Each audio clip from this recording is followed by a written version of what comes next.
Hello and welcome to another episode of Mr. Irrelevant's Fantasy Football Show.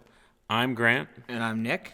And this is our top 30 PPR full point wide receivers video.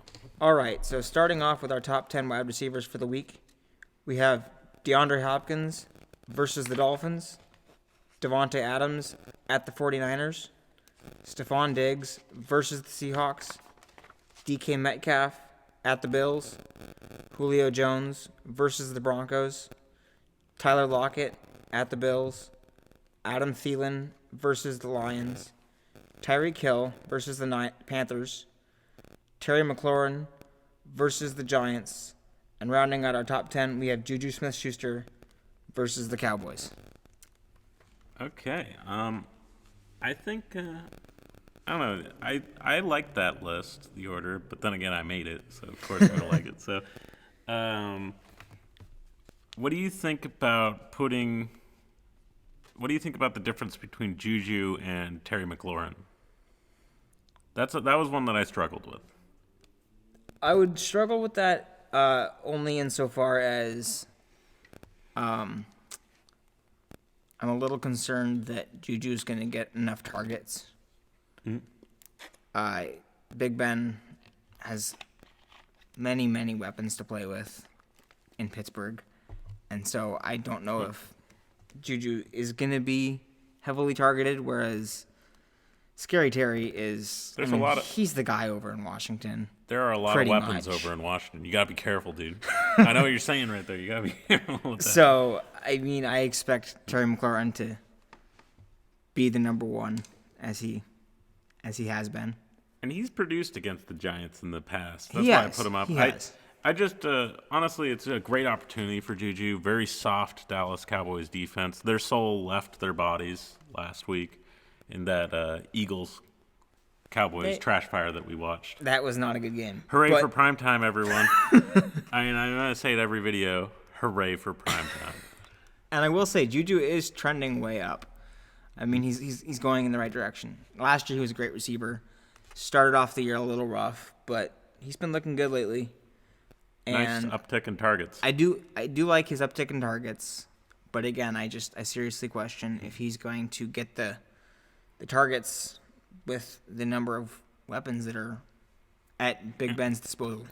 Yeah, and if Ben's feeling like it's a Claypool or a Johnson day, he could just flick a switch and start just dumping it over there. Or absolutely. Even an Eric Ebron could slip in there at some point. Ebron could slip in. He could.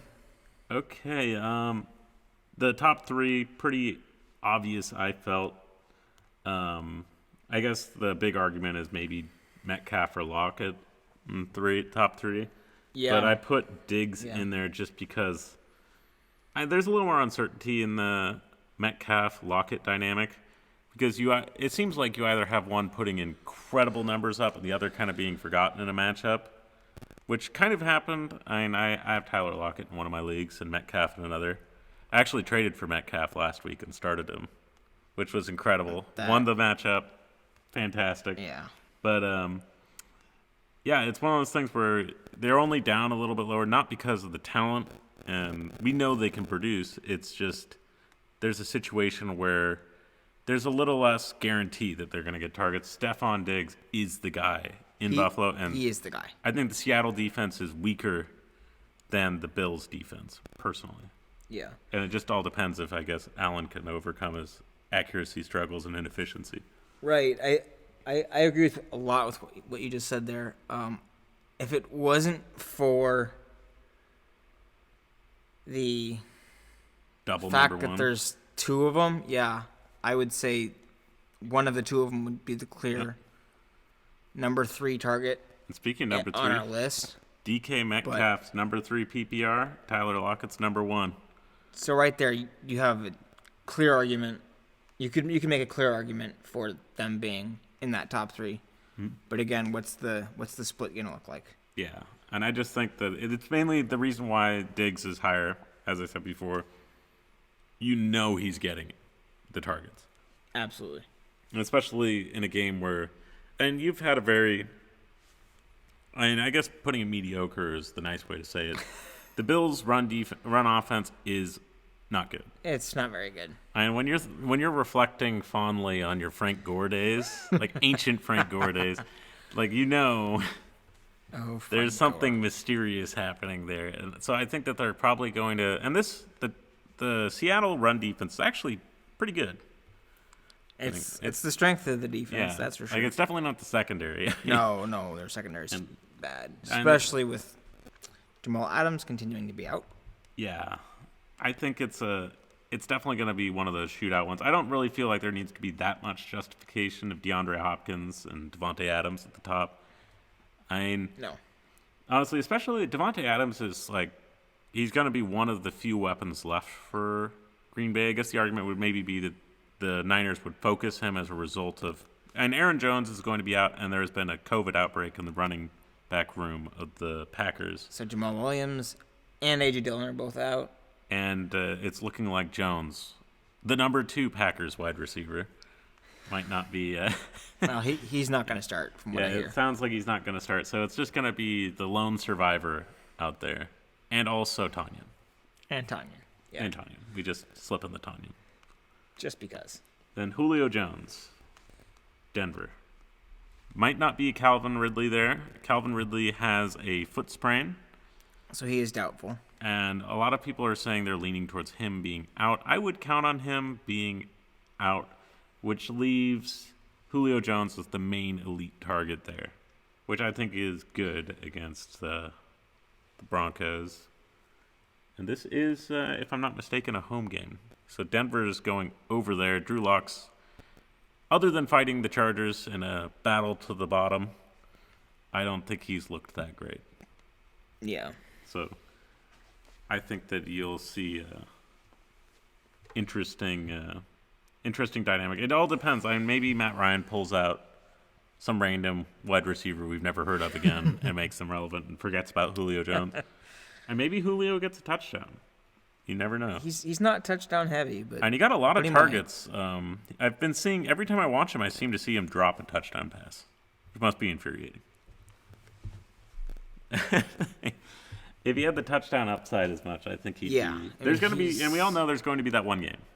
Yeah, there will be. Where he's going to like just blow up the scoreboard. We just never know which game it is. Yeah, that's the frustration of a Julio Jones owner. But he is, I mean, he's a PPR machine. Yeah, and speaking of PPR machines, Adam Thielen is. What do you think of that? Well, with Diggs now over in Buffalo, I love this for Adam Thielen. I mean, they did draft Justin Jefferson. Also looking pretty good. Who's looking very good. I think he's a pleasant surprise over in Minnesota. But I think he's still working his way towards that spot. And in the meantime, you've got Thielen, who Kirk Cousins knows very well, trusts him. Not that I trust Kirk Cousins, but he's going to depend on Thielen a lot, I believe.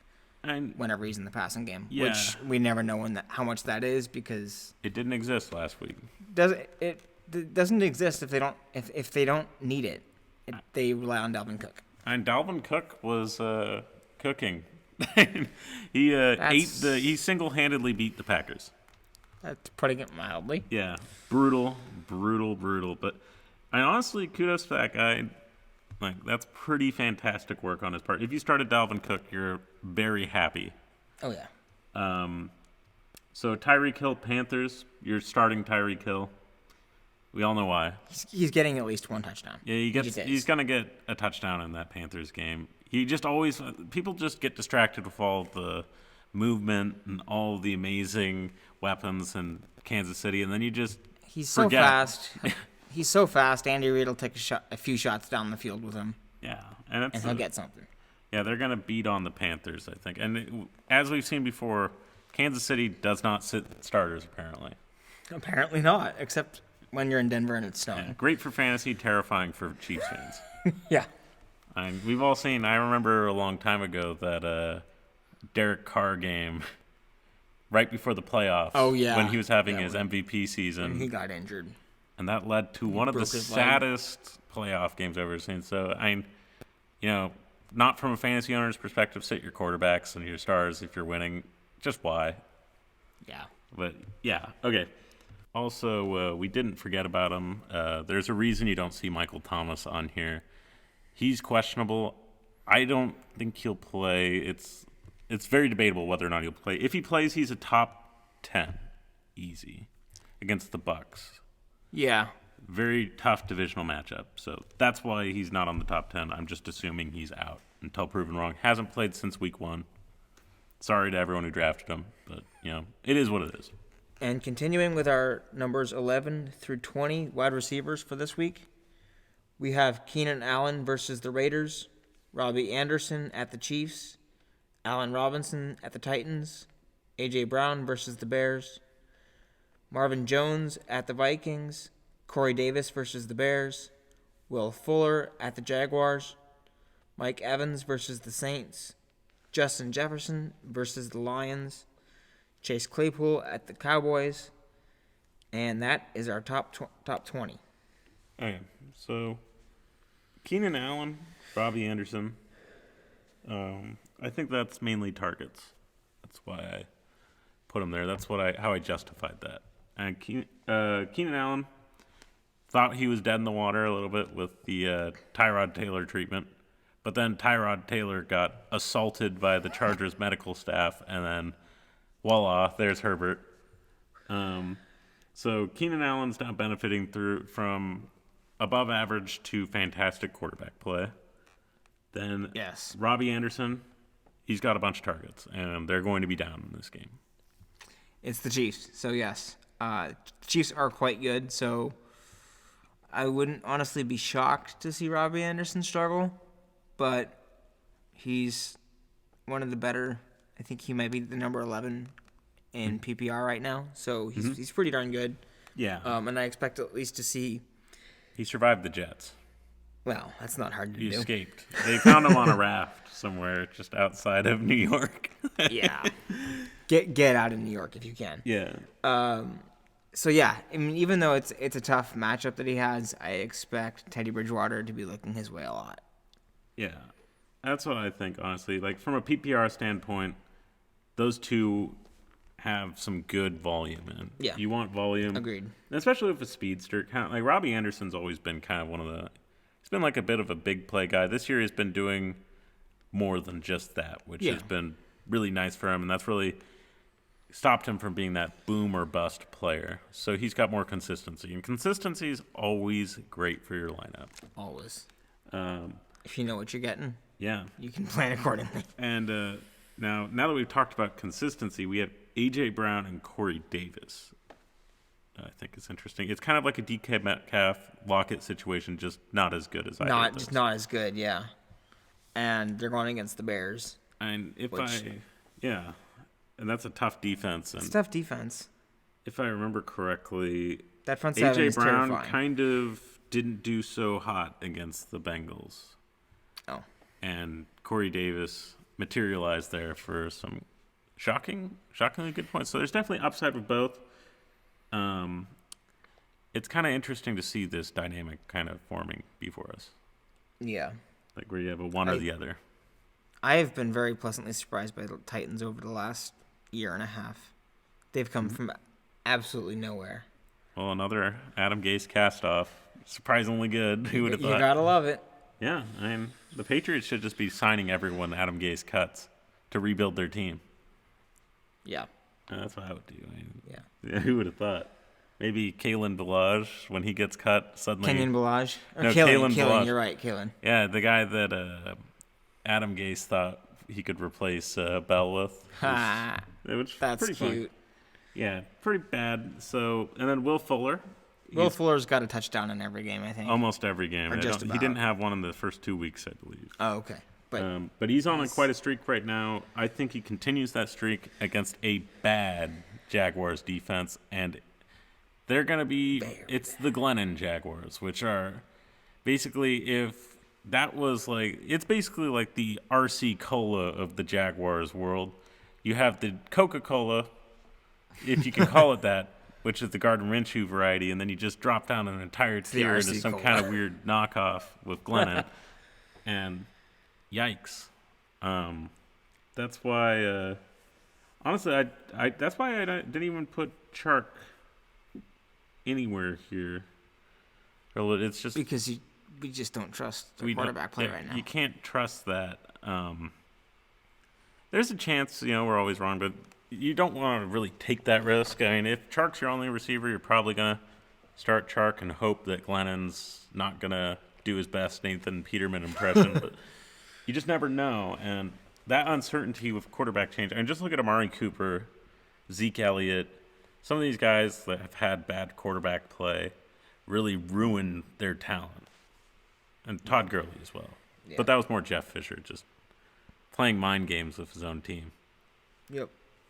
Oh, that was so rough, living through that. Oh, the Fisher era. Fond memories. And speaking of potential disappointments, Mike Evans. Mike Evans is incredibly talented, and he does have Brady throwing him the ball. And while Brady is not dropping off like some of us thought he might. I think Brady throwing him the ball might be the problem. Brady won't force it. Brady won't force it, no. He's not going to. Brady has no intentions of joining the 30 for 30 club. No. But the big question here is Antonio Brown's effect on Mike Evans' targets. Mm-hmm.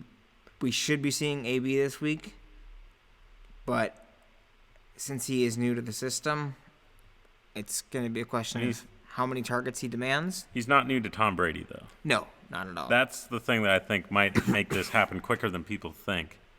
Tom Brady's played with him before. Tom Brady was willing to look past all the serious issues where a lot of other people go, oh, yikes.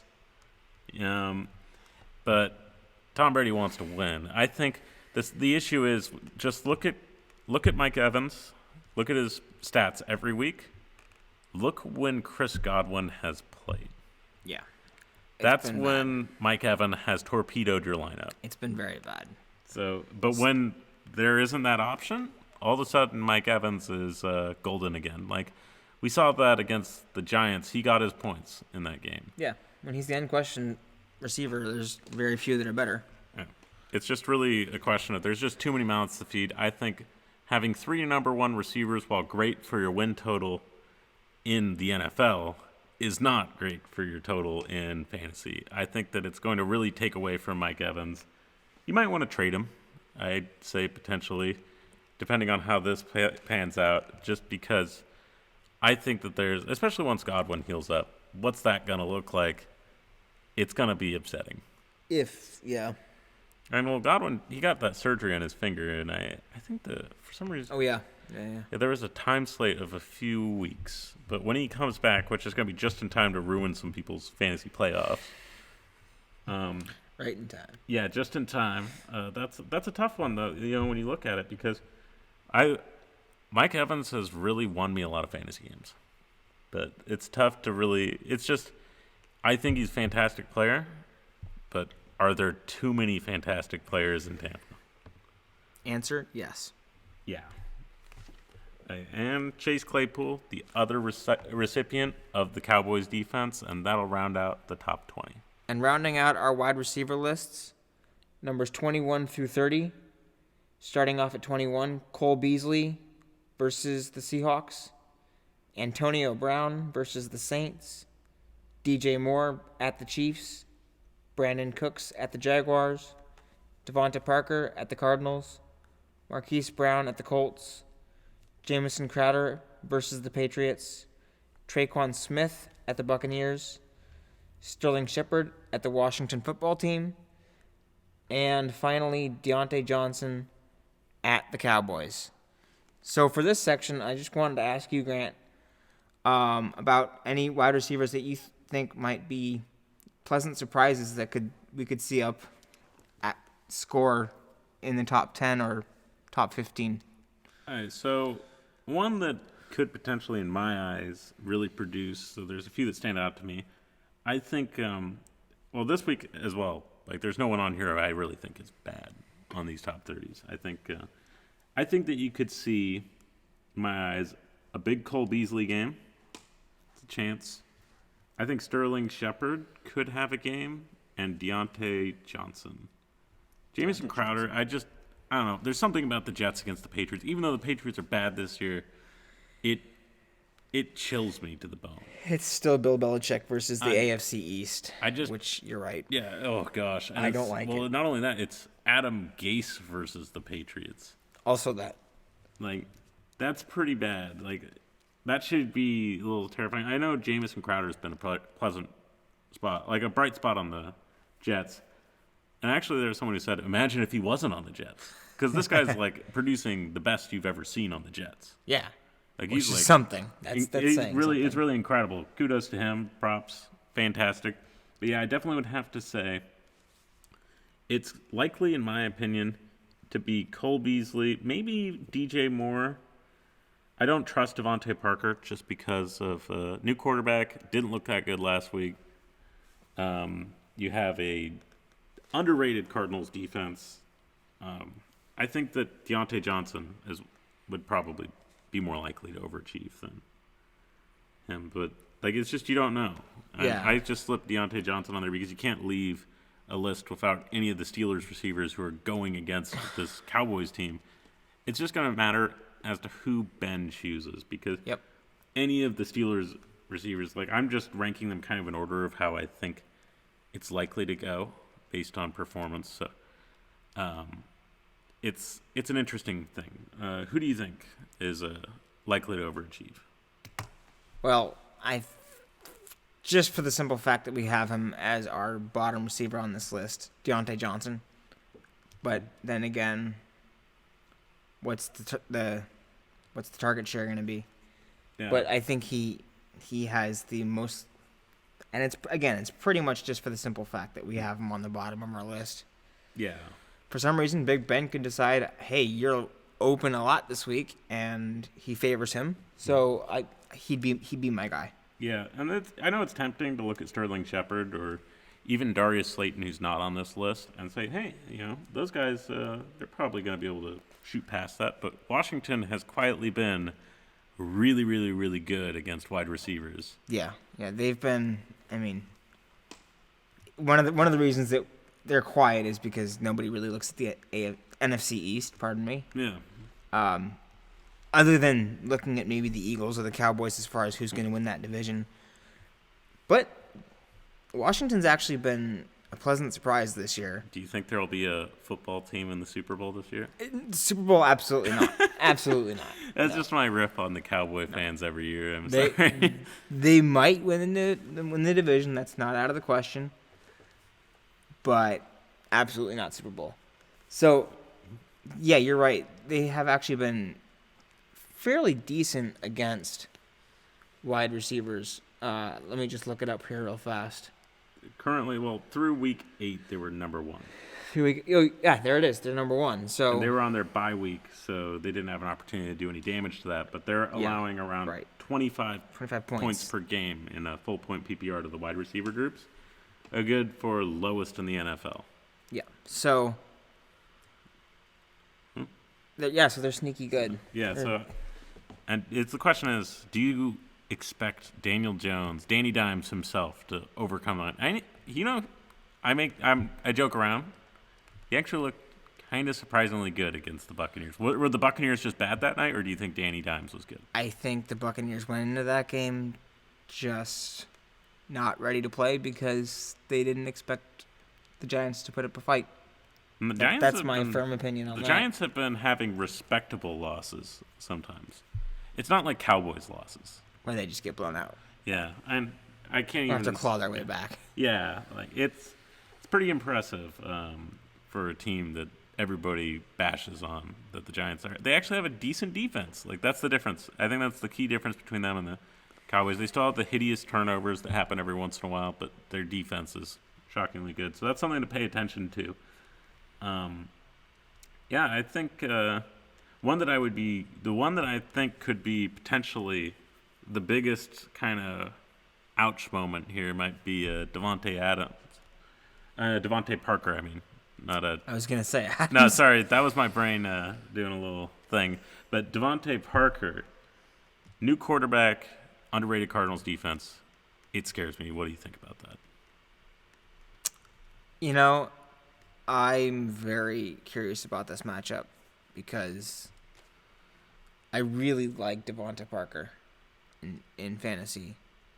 And I also think Tua's got a bright future. But is the magic gone? The magic's gone. The Fitz magic's gone. It's fizzled. And I'm just not sure if Tua's ready yet. I think the change at QB like that. I just don't know if he's ready to go out and shine. And his debut was not pretty. Yeah, and that is a Rams defense that's really, really good. And they did win that game. Yeah, they did. No thanks to Tua, though. I think that was just Goff doing his best Garoppolo impression. Yeah. Or maybe they're just the same quarterback. We just haven't realized it. In disguise, maybe? Yeah, you just see Goff run to the sidelines and put on a 49ers jersey and throw an interception, then run back out, and then throw one for the Rams. I know, in all seriousness, I think, I know this might sound crazy, I think that the key difference with Goff and Jimmy Garoppolo is I think that Goff's going to probably be on his team next year, which is kind of shocking. Yeah.